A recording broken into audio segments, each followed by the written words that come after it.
नमस्कार दोस्तों।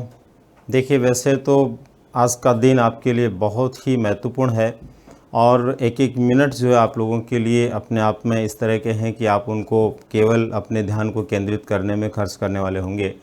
लेकिन फिर भी मुझसे रहा नहीं गया कि एक बार फिर मैं आपको परीक्षा में जाने से पहले शुभकामना संदेश दे दूं और साथ ही साथ कुछ सुझाव जो है एक बार फिर जाते जाते आपको याद दिला दूं, ताकि आप निश्चित रूप से अपने इस महासमर में सफल होकर के निकलें। दोस्तों, उम्मीद करता हूं आप सभी लोग अपने अपने गंतव्य स्थान पर पहुंच गए होंगे। कुछ लोग वो भी होंगे जो भी यात्रा में होंगे और समय पर पहुंच जाएंगे।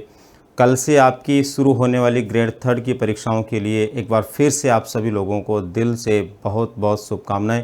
और दोस्तों, कुछ सुझाव मैं लास्ट टाइम में फिर आपको देना चाहता हूं कि ये सुझाव निश्चित रूप से आप लोगों को ध्यान में रखने हैं और इन सुझावों को यदि आपने ध्यान में रखा दोस्तों, तो न सिर्फ शुभकामनाओं से बल्कि अपने कार्यों से भी हम सफलता की दिशा में जाएंगे। तो क्या क्या सुझाव और हैं दोस्तों, जाते जाते मैं आपको देना चाहता हूं। हालांकि ये सब सुझाव आपको पहले से भी दिए हुए हैं, लेकिन एक बार फिर से मैं याद दिला देना चाहता हूं।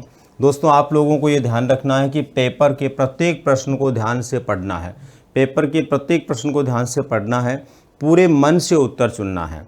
ऐसा नहीं कि जल्दबाजी में कुछ करें। पूरे मन से प्रश्न को पढ़ो, पूरे मन से उसका आंसर करो। आजकल जो है आपको पता है नेगेटिव फॉर्म में ज़्यादातर प्रश्न आते हैं, तो नेगेटिव फॉर्म में प्रश्न आते हैं तो वहाँ दिक्कत हो सकती है। हम जल्दबाजी के अंदर जो है नेगेटिव फॉर्म वाली चीज़ों को नहीं पढ़ेंगे तो गड़बड़ हो जाएगी। तो ध्यानपूर्वक पढ़ करके दोस्तों उत्तर देना है।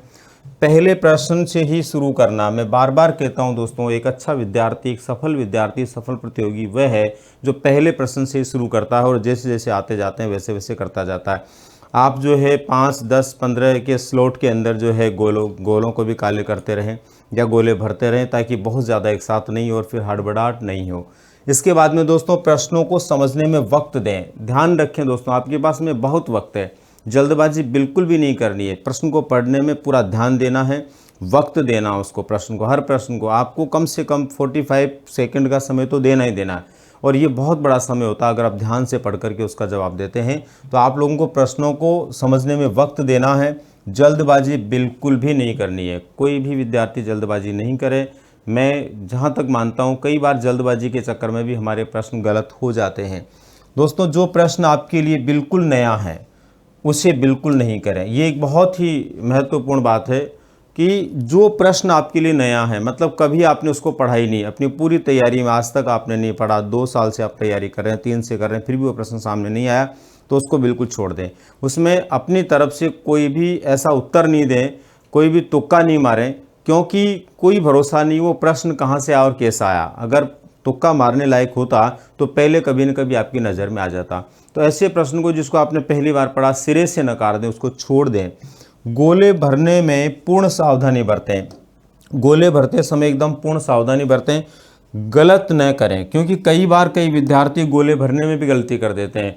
मान लीजिए तीसरा प्रश्न उनका सही था, चौथा प्रश्न जो है उनको आया नहीं और पांचवा प्रश्न जो है उनको आया, और फिर उस समय उनसे गलती ये हो गई कि गलती से उन्होंने जो है गोले भरते समय पांचवें का गोला चौथे में भर दिया। ऐसे कई बार मिस्टेक्स होती है। तो ध्यान रखिए दोस्तों, गोला भरते समय कभी भी गलती नहीं करें। कई बार सही होने के बावजूद भी हम प्रश्नों को इस चक्कर में गलत कर बैठते हैं। और दोस्तों, लास्ट में मेरा सुझाव है, परीक्षा के समय शांत चित्त रहें। परीक्षा के समय आपको एकदम शांत चित्त रहना है, इधर उधर की बातें माइंड में नहीं लानी है। सिर्फ ये सोचना है जो आपके पास है, जितना आप पढ़ के गए वो पूरा देना है। आपने जो पढ़ा है वो पूरा परीक्षा में दे दिया ना दोस्तों, और शांत चित्त होकर के दे दिया, तो निश्चित रूप से ये मान के चलिए आपको सफलता मिलने वाली है। आनंद पूर्वक पेपर करें। पेपर करते समय आपको आनंद की अनुभूति होनी चाहिए, तनाव नहीं होना चाहिए, बल्कि ये सोचना है कि जितना कुछ मैंने पढ़ा है उसके अनुसार मैं बहुत अच्छा करने वाला हूँ।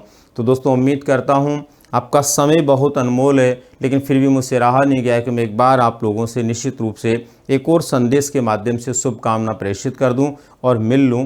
तो तय है दोस्तों, आप लोग बिल्कुल पूर्ण तैयारी के साथ में परीक्षा केंद्रों तक पहुंच गए होंगे, और जो रास्ते में भी है वो समय पर पहुँचें, परीक्षा केंद्र पर समय पर पहुँचें, और निश्चित रूप से अपने इष्ट को, अपने माता पिता को, गुरु को, सबको ध्यान में रखते हुए अच्छे से अपने पेपर को दें।